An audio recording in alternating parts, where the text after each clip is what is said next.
अगर आप भी अपने बेबी की मालिश कुछ इस तरह से करोगे तो बहुत ज़्यादा खिलखिलाकर हँसेंगे और एंजॉय करेंगे आपके मालिश को।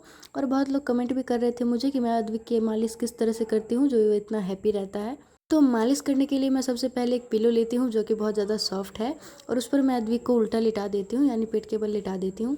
और जो भी लगाना हो तेल या फिर लोशन, वो उससे मैं उसके मालिश करती हूँ। तो उसे पहले अच्छे से पूरे पीठ में लगाकर उस अपने हाथों से लेफ़्ट राइट पहले करके उसे मालिश करती हूँ, फिर नीचे से ऊपर की तरफ। और उसके बाद उसकी रीढ़ की हड्डी को मैं अपने दोनों अंगूठे की मदद से ऊपर से नीचे से ऊपर तक अच्छे से मालिश करती हूँ, और उसके बाद फिर साइड में। और सबसे ज़्यादा इंपॉर्टेंट होता है पैर की मालिश, क्योंकि बच्चे पैर बहुत ज़्यादा फेंकते हैं तो उनके पैर में दर्द भी होता है।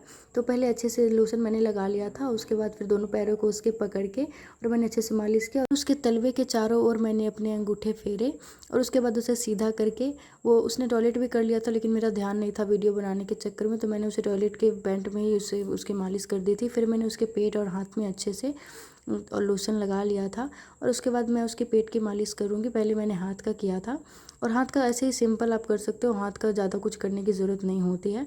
उसके बाद मैंने उसके उसके पेट की मालिश की थी, और पेट की मालिश में सिंपल उसी तरह जैसे पीठ में हमने शुरुआत में किया था वैसे ही करना है, और ज़्यादा कुछ नहीं करना होता है पेट में, क्योंकि ये पेट है, पीठ नहीं।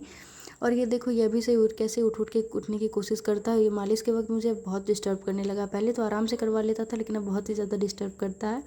फिर मैंने इसके पैरों में अच्छे से लोशन लगा के पैर की मालिश की। तो पहले मैंने पैर के एक साइड से अपने हाथों से 3 से 4 बार इस तरह से रब किया, और उसी तरह से दूसरे साइड भी।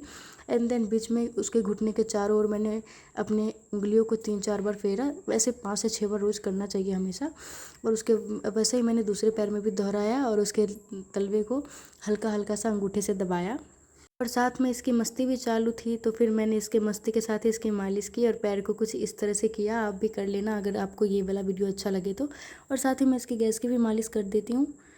और हाथ को इस तरह से करना ज़रूरी होता है, क्योंकि बेबी का हाथ अगर दर्द कर रहा हो तो वो अच्छे से ठीक हो जाता है। और सेम सेम हमें पैर का भी करना है।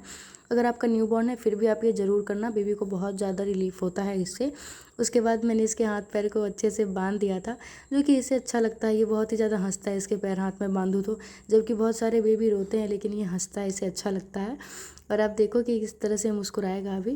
और अगर आपका बेबी न्यूबॉर्न है फिर भी आप इसकी इस तरह से मालिश कर सकते हो। ज़रूरी नहीं कि बहुत लोग पैर पे रख के मालिश करते हैं, लेकिन मैं शुरू से इसके इसी तरह से मालिश करती हूँ। स्टार्टिंग में तो मम्मी ने किया था, उसके बाद मैंने स्टार्ट कर दिया था, तो मैंने ऐसे ही किया हमेशा उसकी मालिश। और उसके बाद मैं उसकी फेस की मालिश करती हूँ, और नाक के।